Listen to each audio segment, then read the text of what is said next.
welcome back to my channel. It has been such a long time. Oh my God.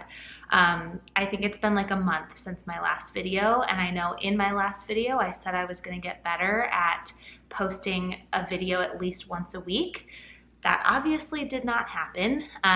That's mainly due to the fact that I have felt like total crap for the last month and a lot longer than that because of this pregnancy. But that's what I'm here to talk to you guys about today. So I wanted to give you an update on how things are going in this pregnancy, how I'm feeling, and just kind of give you an update on what's been going on. So I've written down all of my symptoms on my phone, so I'm going to be going over those.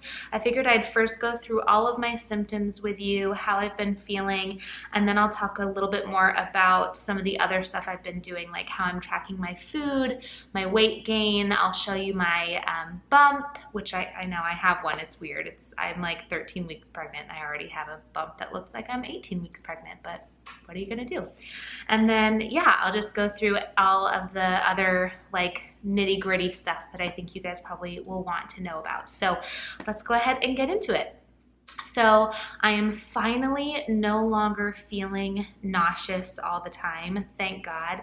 That started to dwindle about 2 weeks ago. So right around the time that I hit 11 weeks, I stopped feeling so nauseous, which was a huge relief because it was really bad there for quite a while. And it's so funny, I think I mentioned this in my last video, but with my daughter Charlotte, I was not sick at all. I think I got nauseous for about a week total during my pregnancy. And other than that, I felt totally fine. And this time is completely different. So yeah, I'm so happy that I'm no longer feeling as nauseous as I was before. I am also starting to feel a little bit more energetic, still not 100% there, but I feel like I can actually get through most days without taking a nap. I say most because there are still days when I like absolutely need a nap, but for the most part, I'm getting through the whole day. I can stay up a little bit later at night. I was going to bed every night by like 8 p.m. at the latest. A couple of nights there, I fell asleep, I'm not kidding you, at like 5:30 p.m. and I slept until the next morning. So I can stay up a little bit later, which means I get to spend more time with my husband now, which is really nice. We actually went on a date for the first time in a month 2 nights ago. So that was Friday night. This is Sunday. No, what day is it? It's Monday. We went out on Saturday night. And I actually stayed out until 10:30, which is like a big deal for me. That's a big deal in general, but especially in this pregnancy, I have not been able to last past, yeah, like 8 p.m. So I feel like I'm finally starting to feel a little bit more like myself going into the second trimester, which is really exciting. So in terms of symptoms that I'm feeling right now, the biggest thing that I'm noticing is dry everything. My hair is really dry. My skin is super dry. My lips are chapped all the time. My nails are super dry. Just everything is dry. I feel like I'm parched all the time, like I cannot drink enough water, and I'm drinking probably more than a gallon a day, and I just still can't get in enough. Like I'm just dry everywhere. I have had to like lather my face up with oils at night so it feels at least semi-hydrated in the morning. I've been having to drench my lips with like 2 different lip balms every night before I go to bed. I actually just did a hair mask this morning because my hair's been feeling so just dry and frizzy. So yeah, that is not fun. And the other big thing about my skin is that I am getting horrible breakouts all over my face. And again, like that did not happen with my first pregnancy. I had probably the clearest skin I had ever had in my entire life with my first pregnancy. Like my skin looked fantastic the whole time and I didn't even really have to do anything about it. But this time around, it's really sensitive. Like it just looks really red all the time. I have breakouts all the time, all over. Like you can probably see like along my cheeks here, like right in my cheekbone area, down on my chin, all up on my forehead. Like it's not even just in the normal hormonal areas, it's literally all over. So that's been really annoying. I've been trying really hard to like stick to a good regimen for my skin. It doesn't really seem to be helping, but I'm just gonna keep on trying and wearing a lot of makeup. So it is what it is. Let's see. Oh, so we talked a little bit about my sleep and how I'm finally like starting to be able to fall asleep a little bit later. But one thing that's been consistent from the very beginning of the pregnancy all the way up until now is that for some reason I wake up at 5 a.m. naturally every morning. Between like 4 a.m. and like 5:15. I'm waking up naturally every morning, and it's so annoying because obviously you know you're really exhausted in pregnancy in general, and so all you want to do is get as much sleep as you possibly can. But no matter how early I go to bed or how late I go to bed, it does not matter. I wake up at 5 a.m. every day. The one thing that I'll say that's really nice about that is that I get to get up in the morning and have a cup of coffee by myself. It's like pitch black outside because it's you know, winter, so it's getting light a lot later in the day. So it's like dark. I get to put the Christmas tree lights on and just like have my cup of coffee, which is really nice. It's also been helpful because I've actually been going to the gym still, which is something I didn't do in my first pregnancy in the first trimester because I was so tired, but I'm awake at 5 a.m. So I figure like, why not? Might as well make use of it and go to the gym. So that's been nice too. Let's see. Oh, this is a weird one, but this is something that started in my first pregnancy as well. Hair is growing everywhere in all of the places that you don't want hair to grow. I have been getting really nasty facial hair like all over my chin. Like I have to tweeze them every night before I go to bed. Every night, I'm not kidding. Every single night before I go to bed, I tweeze hairs out of my chin. And then I wake up the next morning and they're right back where they were. And they're like a quarter of an inch long. I don't really know if they're that long, but they seem really, really long and they're so annoying. And the exact same thing happened in my first pregnancy and unfortunately lasted for quite a long time after the pregnancy. So I feel like that's just like never gonna change. My grandma always had like a big long hair coming out of a mole on her chin. Like ever since I was little, that's kind of what she had. And I guess I'm just gonna have to do the same thing. She had 4 kids, so maybe that's where it came from. You just like grow mole hairs every time you have another kid. I don't know. But that's very annoying. The other thing that's really weird, I don't know if this is a pregnancy thing or if I don't know, it's just getting older, but apparently my nose hairs are growing. I know this because my husband told me like 2 weeks ago, he's like, oh, you're turning into me. I can see a nice little nose hair dangling out of your nose there. And that was mortifying and disgusting. So you better believe I was like shaving all up in my nose to get those out. Gross. Oh, this is a really fun one. So I think it's pretty common knowledge that when you're pregnant, when you're like farther along in your pregnancy, you start losing control of your bladder a little bit. And so you sneeze and you pee a little. You laugh and you pee a little. You cough, you pee a little. I was expecting that to happen in my 3rd trimester like it did with my first pregnancy. Nope. No, thank you. It is already happening. I was getting my daughter ready for bed the other night with my husband and sneezed and legit peed so much that it ran down my leg. So yeah, that's a fun thing that's apparently happening earlier and earlier with every pregnancy. So that's really great. All of these sound like horrible, horrible symptoms, and like honestly they kind of are, but I mean you just have to kind of laugh at it. I'm so thrilled that I'm pregnant in the first place. Obviously it's been a really long journey to get here for us, so I couldn't be more thrilled. And honestly, like all the annoying symptoms that come along with pregnancy, like I'll take them any day just to have a healthy, happy little baby at the end of it. So I probably sound like I'm complaining. I am complaining. Like pregnancy kind of sucks every once in a while, but it's silly stuff. You can't help but laugh at it and you get over it and you just keep going. So those are my symptoms.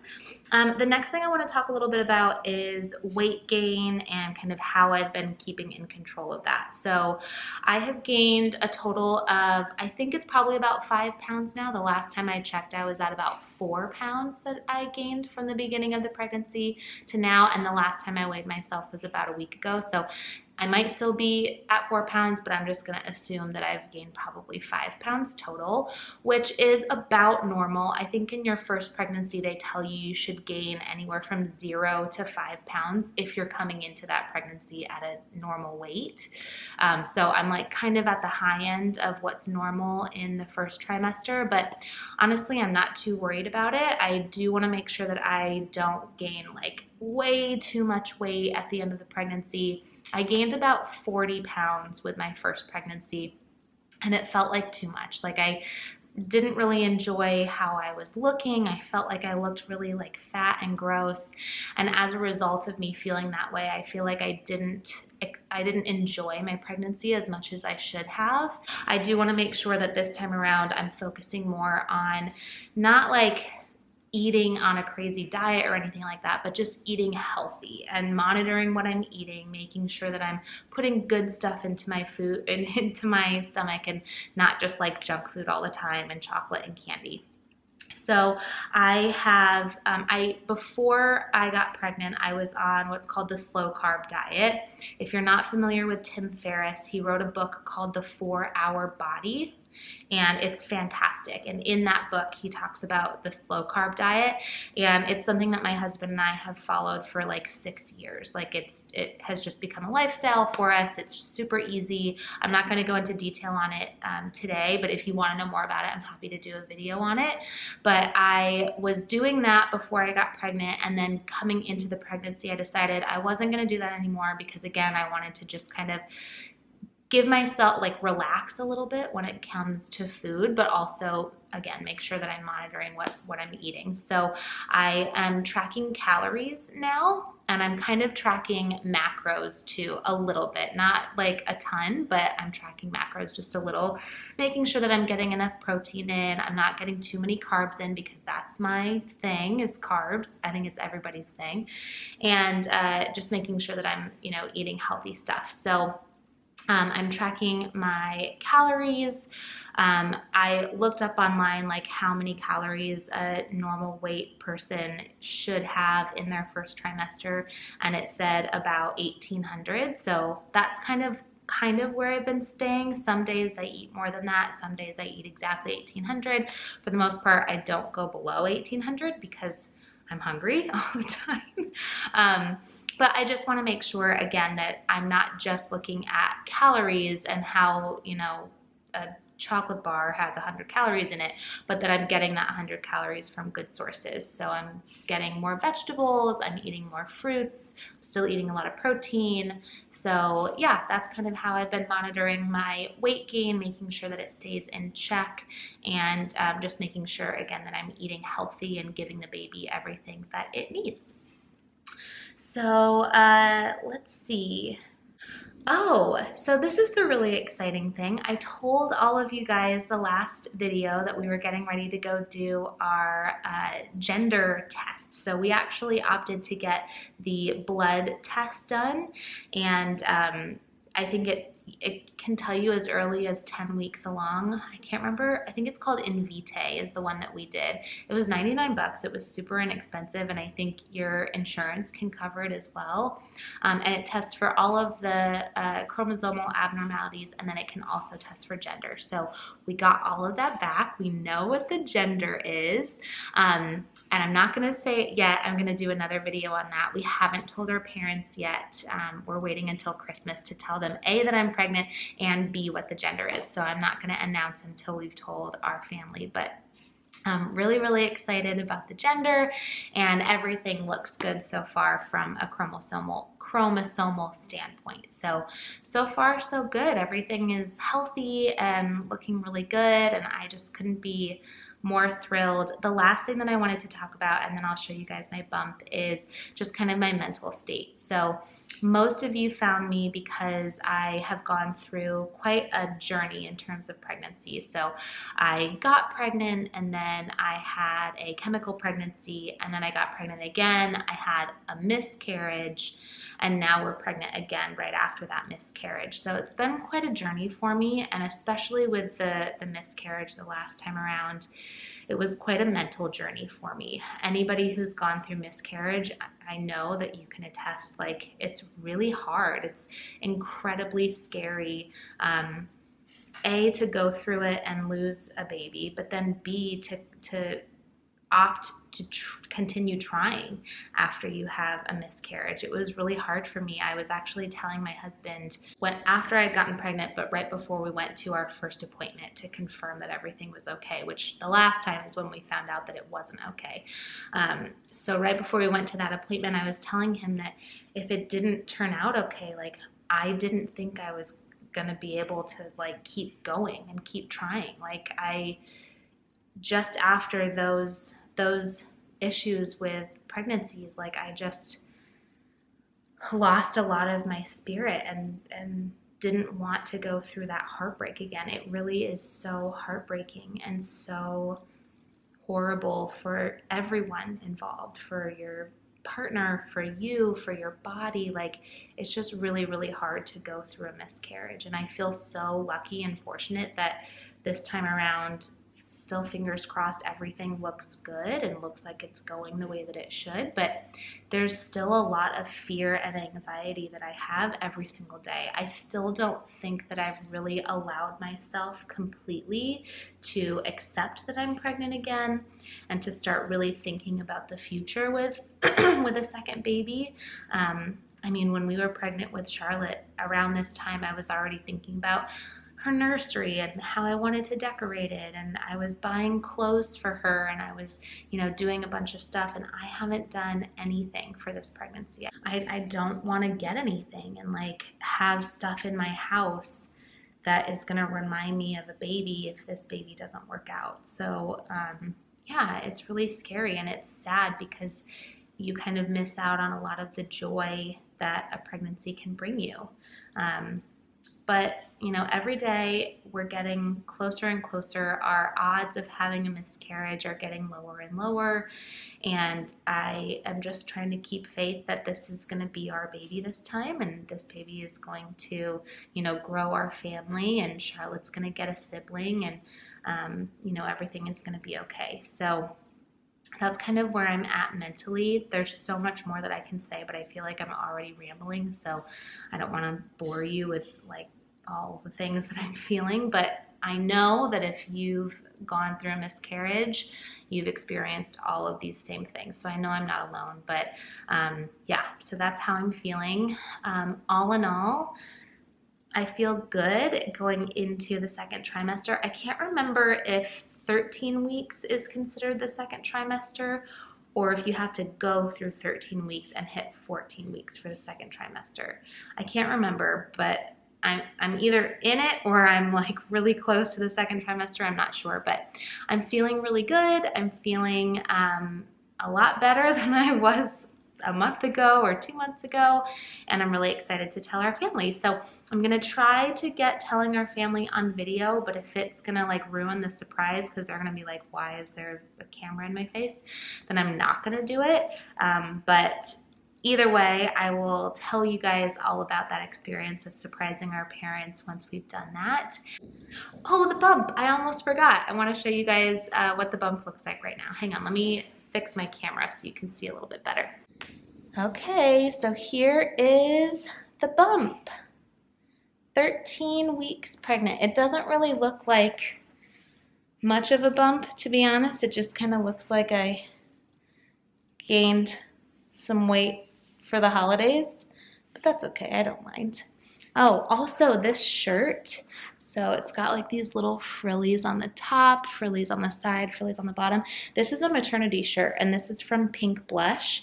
I'm gonna do a whole maternity haul. I've been getting a bunch of maternity stuff to prepare, but I'm kind of in that weird space where my normal clothes don't really fit me because I'm too big, but maternity clothes also don't fit me because I'm not big enough. So once I get a little bit bigger, I think I'll do a full maternity haul. I've gotten a ton of really cute stuff from Pink Blush and from a couple other places, so I will share all of that with you guys in another video. I will link this shirt below though if you're interested, and I think they're having a really good sale right now, so you should go check it out. I think I got this off, or this, like, 20% 20% off, maybe 30% off. I can't remember, and I got a few other things. So I will link that down below, but have a wonderful rest of your day, and I will talk to you soon. Bye. I was never the one to write up a song for just anyone. I was always the one to find myself lost in long conversations. Oh, 'cause I've always been told that things will unfold if you keep on waiting. But then you came along and proved me all wrong. I was so mistaken.